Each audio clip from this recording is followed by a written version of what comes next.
Good afternoon. Um, Shana Tova. We're going to take a look this afternoon at the text of the story of Jonah, Sefer Yonah, which is the Haftarah reading for Yom Kippur afternoon. And if you have the text that every family's been given a copy of, and you have access to it, I invite you to get it and open up to page 456. And unless you need to scurry around to find it, I'll wait about 10 seconds or so. You're looking for page 456.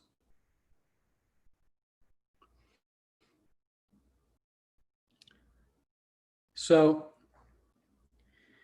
I don't suppose any rabbi is going to denigrate any Bible book. Certainly not me. Everybody is going to say every Bible book is a great book.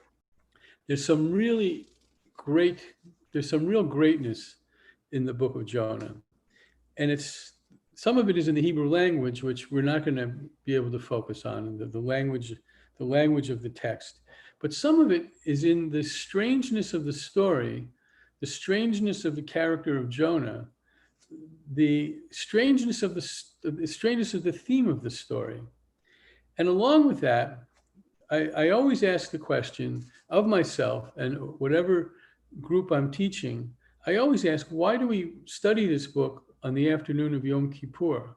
Of all the possible books and all the possible places in the Torah and in the prophets and in the writings, why did the committee that sat down and came up with the Torah and Haftarah readings for Rosh Hashanah and Yom Kippur say, Jonah's a good idea?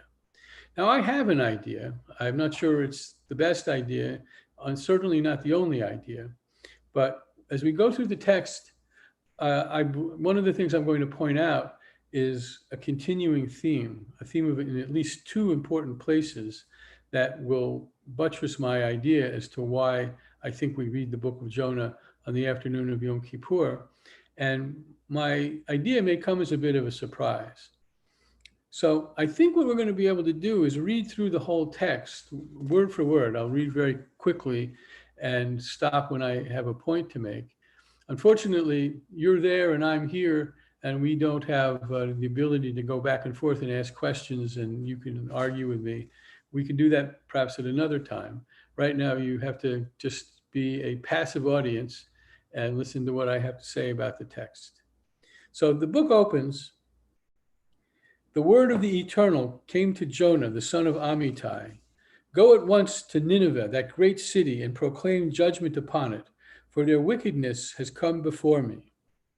Now, the truth is, this is not really the kind of mission that prophets typically get. You might think of Moses. Moses got a similar kind of mission. He had to go to Pharaoh and ask Pharaoh to let the Israelites go. But Isaiah, Ezekiel, Isaiah, Ezekiel, Jeremiah, that was the other one. And other prophets, some of them don't have stories at all in their text, and none of them that I can think of beside Moses are given a mission. And the mission that Jonah is given is a curious one, because Nineveh is not in the Jewish territory. It's not in Israel. It's not in Judea. It's in Iraq. Nineveh is an ancient city in Iraq, which got some currency when we went to war in Iraq. You might have heard about Nineveh. And it was an enemy of the Israelites. So God tells Jonah, look, Jonah, I want you to go to Nineveh. I want you to go to enemy territory and tell them that that I'm angry at them and their wickedness has come before me and things aren't going to go good for them unless they listen to you.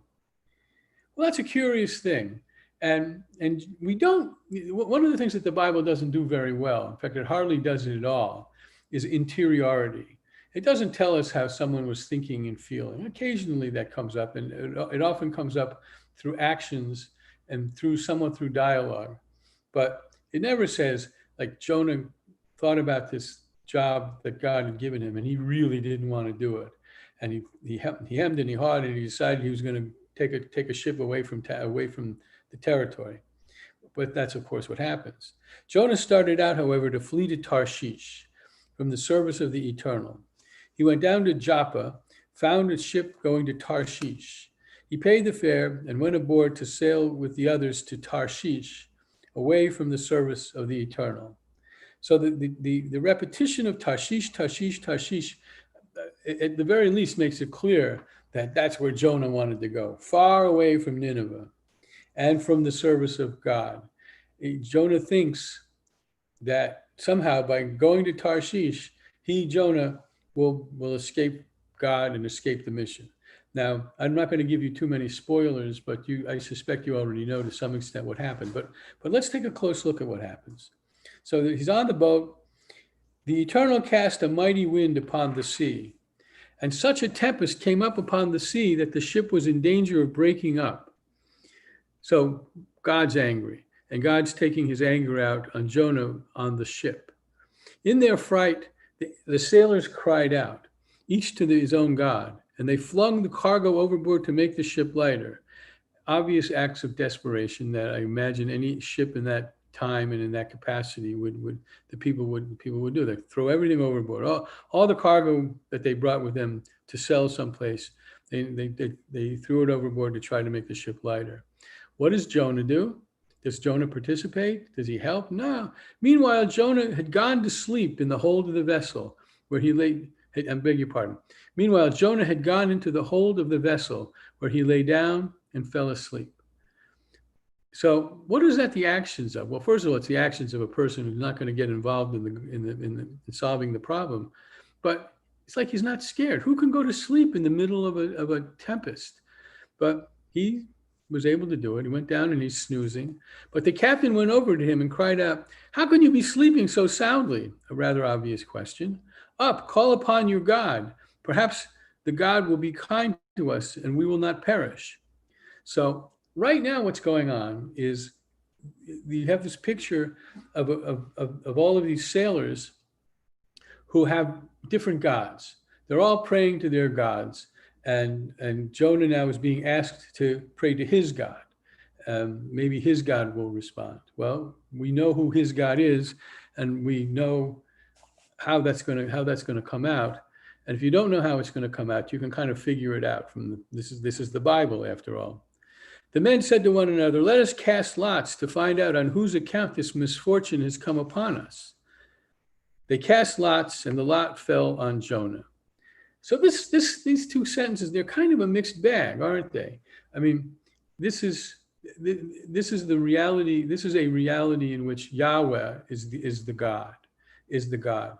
And so it should be a reality in which things like pagan people casting lots shouldn't succeed. So it's a little bit contradictory as to what's going on, or maybe not. Maybe we know in the end who's in control, because the lot falls on Jonah. And indeed, this whole business is happening because of Jonah, right? It's not anybody else on the ship. And so this is a story up until this point, and it's actually the point through the whole story where God is in command. Doesn't like what Jonah does, he goes on the boat and he causes the storm. They want to find out, the sailors want to find out on whose account this is. The lots fall on Jonah. By the way, here's an interesting little sidelight. The word for sailor in this story is malach.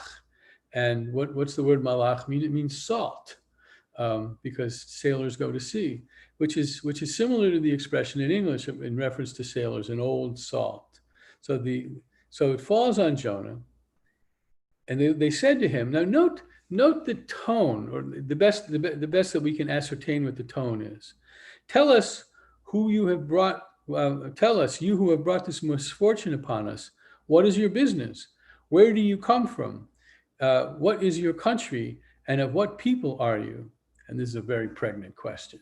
And Jonah gives an answer that has launched 1,000 sermons. I am a Hebrew, he replied. I worship Yahweh. I worship the Eternal, the God of heaven, who made both sea and land. And there it is. Whatever Jonah's doing, however he's feeling about the mission, he is a worshiper of the God of Israel, the maker of heaven and earth. And the text, if you have it in front of you, is of course eternal is capitalized. And up until now, God has been in lowercase, but the God, the capital God of capital H heaven, this is of course in an English translation, there are no capital letters in Hebrew, who made both sea and land. The men were greatly terrified, and they asked him, "What have you done?" And when the men, and apparently he tells them, "I got this job, I ran away, I bought a ticket on the ship, and now we're in this situation." And when the men learned that he was fleeing from the service of the Eternal, for so he told them, they said to him, "What must we do to make the sea calm around us?" For the sea was growing more and more stormy. This is a very cinematic scene. You can just see this happening. Small boat out in the middle of the Mediterranean, back and forth. He answered, "Heave me overboard, for I know that this terrible storm came upon you on my account." Nevertheless, the men rowed hard to regain the shore. I'm going to stop there in the middle of the sentence. So that sentence speaks to the basic decency of these people, doesn't it? They ought to have just picked him up and heaved him overboard, like he was Captain Bligh. Just heaved him overboard. But what did they try to do? They tried to get to the shore. They don't want to be the cause of his death, but they couldn't. For the sea was growing more and more stormy around them. Again, the cinematic image, the storm is now even worse. This is the third stage of the storm. Before throwing him overboard, they cried out to the Eternal, "Please do not let us perish on account of this man. Do not compel us to kill an innocent person. For you, O Eternal, by your will, have brought this about." And apparently nothing happens. And they heaved Jonah overboard, and the sea stopped raging. So these are really decent guys. They tried to row to shore. They tried to appeal to God, but God would have none of it. The only way that they're gonna get their ship back is by throwing Jonah overboard. But you got to note something about this. These guys are Gentiles. They're pagans. They're worshiping their gods. They're calling out to their gods to stop the storm, right? And they're pictured as extraordinarily decent. Jonah, who goes to sleep and brings this trouble upon them, and Jonah being a prophet, he might have even considered this as a possibility. I don't know. Maybe he thinks to himself, maybe God will cause a storm, maybe not, but what do I care? I'm going to go to sleep in the hold. But these pagan worshipers are really decent guys, but they're forced ultimately to throw Jonah overboard. And what happens? The sea stops raging. The storm is over. So again, God is the boss here. God is in control. And what happens? The men were greatly in awe of the Eternal. They offered a sacrifice to the Eternal, and they made vows. So you got a ship full of converts. At the very least, out of this adventure, you got a bunch of old salts who yesterday they were pagans. Today they're making vows to Yahweh. So already the story has a bit of a happy ending. The Eternal provided a huge fish, and while it's no skin off my nose if you think of it as a whale, it's not a whale, and there aren't whales to be had in that part of the world. It's a big fish to swallow Jonah. And Jonah remained in the fish's belly 3 days and 3 nights. Now, if you're following me in the text, you'll see that at the top of page 461, there's an ellipsis. Why is there an ellipsis? Because there's a whole chapter to this book where Jonah cries out in great recrimination in pretty good poetic Hebrew that the editors of this Machzor, this High Holy Day prayer book, elected not to include. And there may be 2 reasons why they did that. One, the book is long enough as it is. It's a pretty long Haftarah without that additional chapter. And 2, I believe there's a general scholarly understanding that chapter is a later addition that's parachuted into the middle of the book. But for our purposes, it keeps our study that much briefer. And still, I think we get to the high points. We get to the essential parts of the story. The word of the Eternal came to Jonah a second time. "Go at once to Nineveh, that great city, and proclaim to it what I tell you." Jonah went at once to Nineveh because he didn't want to be swallowed by a big fish again or be on a boat. Sure enough, he would darn tootin' he's going to go at once to Nineveh. in accordance with the command of the Eternal. Nineveh was an enormously large city, a 3 days walk across. Jonah started, that's a pretty big city. Think about, well, I don't really know the dimensions of Los Angeles. Los Angeles is a big spread out city. And I doubt that it would take 3 days if you could just walk a straight line across the diameter of the middle of LA, that you couldn't do that in 3 days. So it's picturing Nineveh as a big city. We'll learn later it has 120,000 people, which I'm sure for antiquity is viewed as a pretty large city. So it's a large city, a 3 days walk across.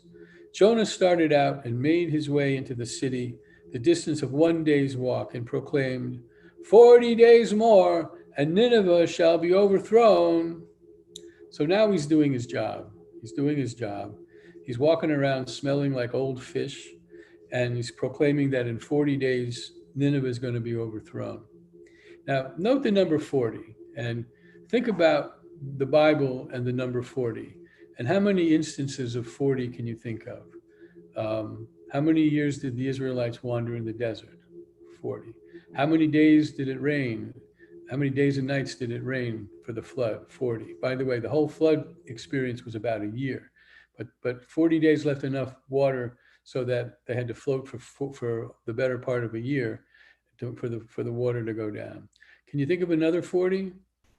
The spies that Moses sends out to spy out the land in the book of Numbers, they're gone for 40 days.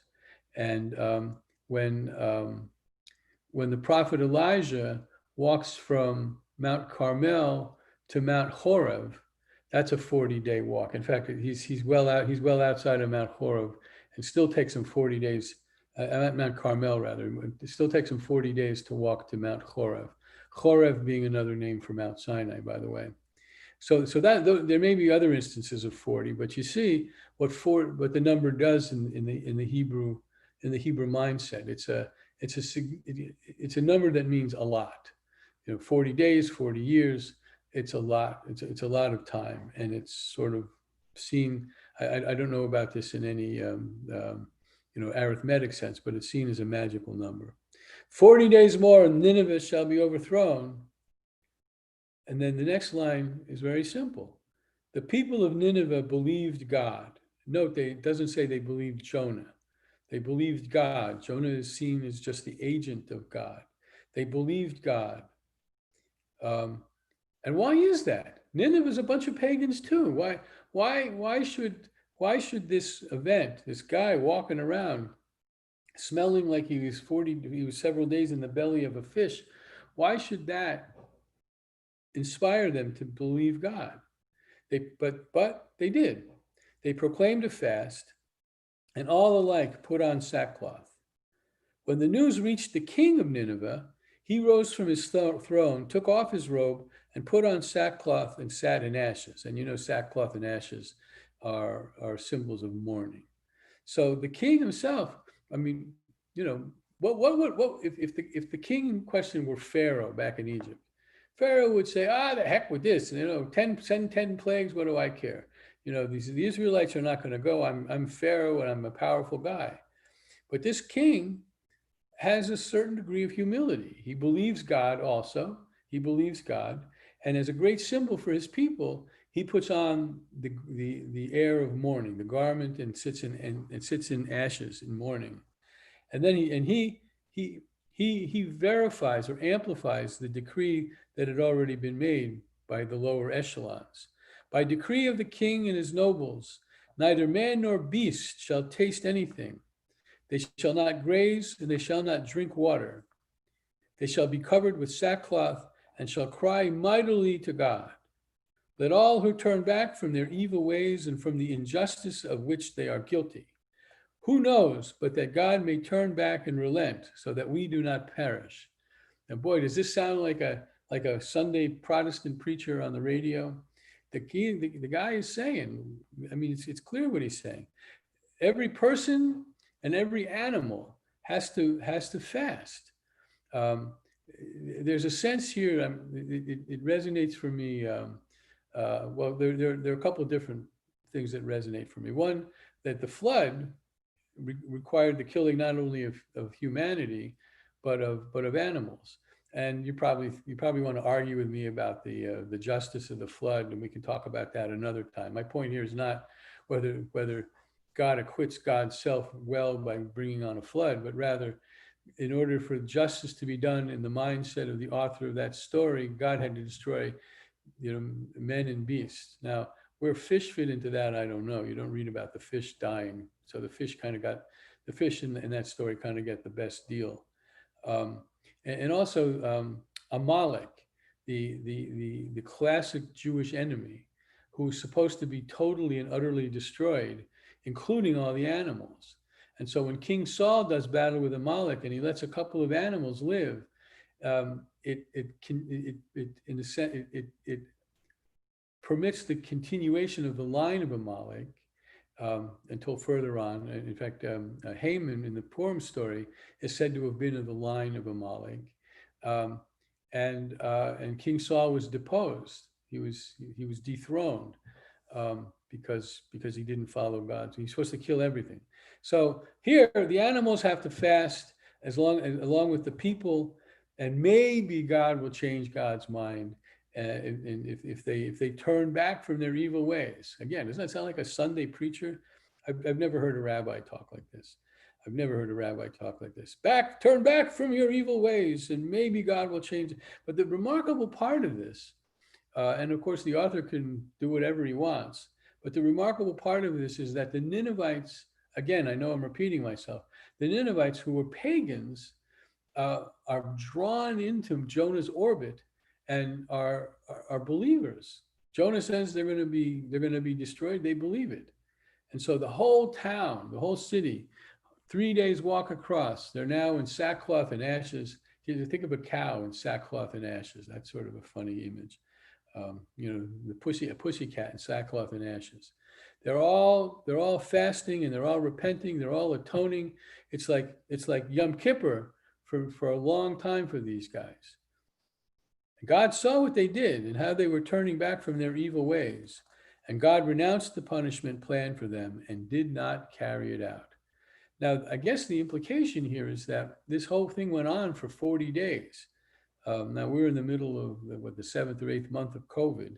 So maybe we can kind of relate to 40 days of being in sackcloth and ashes.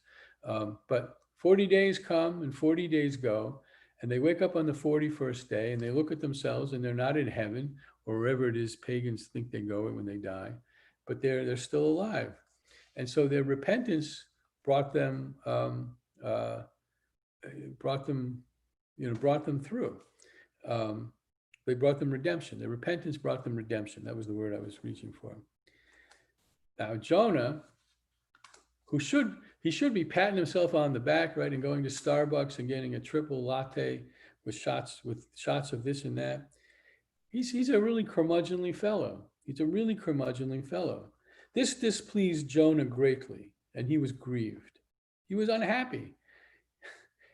God saved the Ninevites, and he's unhappy. He prayed to the Eternal, saying, "Eternal One, isn't this just what I said when I was still in my own country?"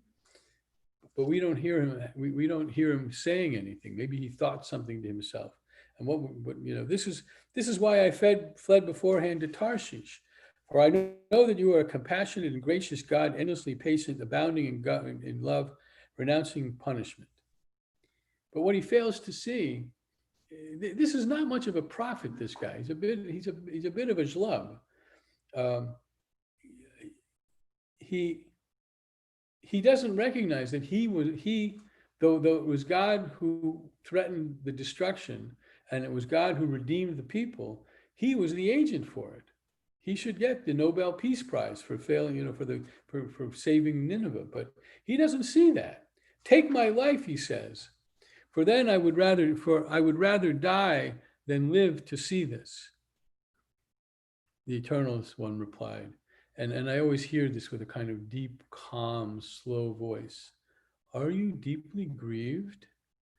And that seems to be, I don't know if there's irony in that, but what I don't hear from God is surprise, because I guess he knows this guy. Now Jonah had left the city and found a place east of the city. He made a booth there and sat under it in the shade until he should see what happened to the city. The eternal God provided a gourd which grew up over Jonah to provide shade for his head and save him from discomfort.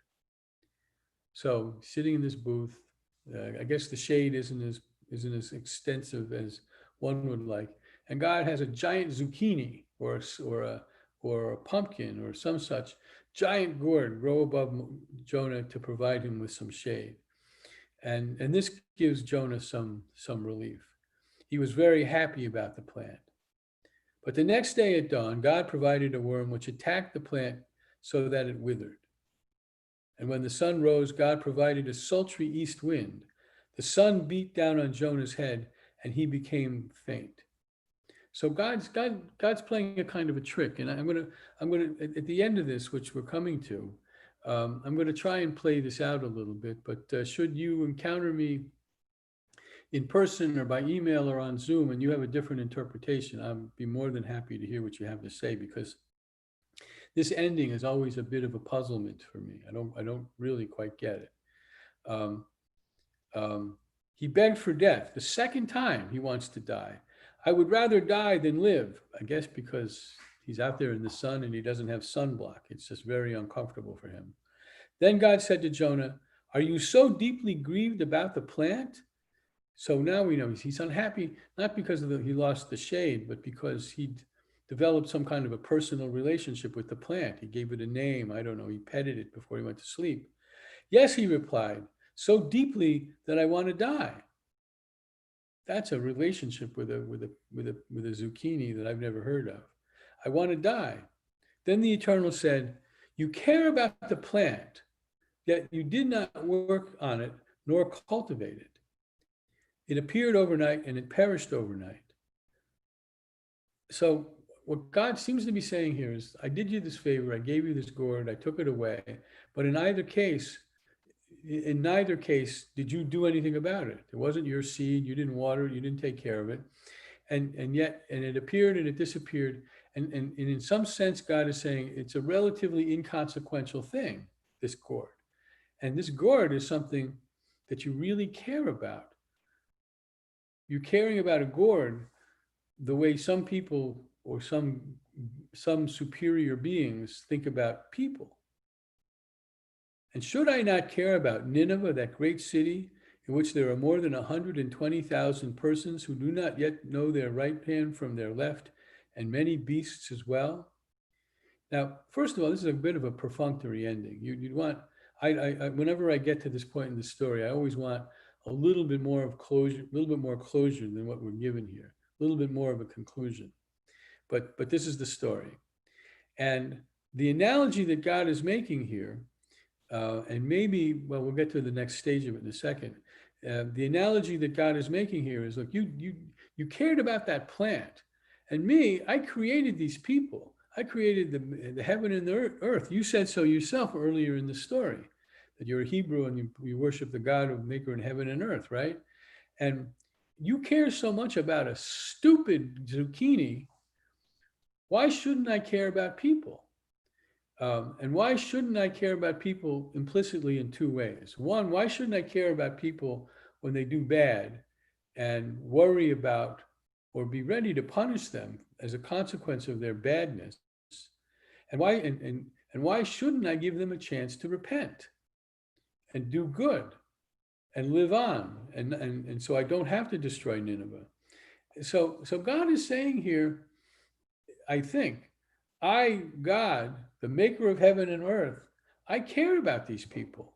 Again, I'm also concerned about their evil ways, but I got you, Jonah. I have you as my agent to go into Nineveh and say, 40 days more and Nineveh will be destroyed. 40 days more and Nineveh will be destroyed. And you did that.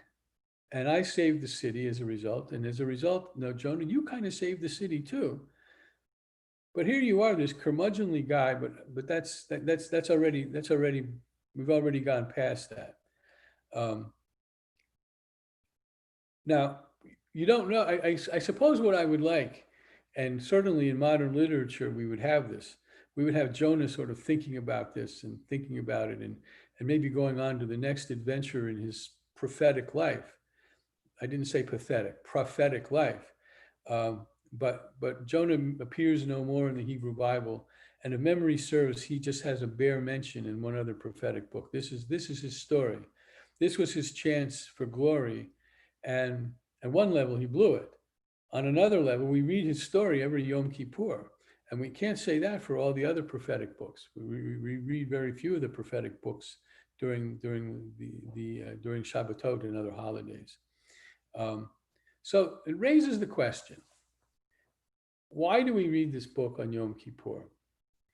Now, you might say, well, because it teaches about repentance, and I think that there's a truth to that. And you might say, well, it teaches, at least from the biblical point of view, which is not a view I particularly share myself, but from the biblical point of view, that the world is controlled by a God that rewards and punishes. And here we have a primo example of reward and punishment.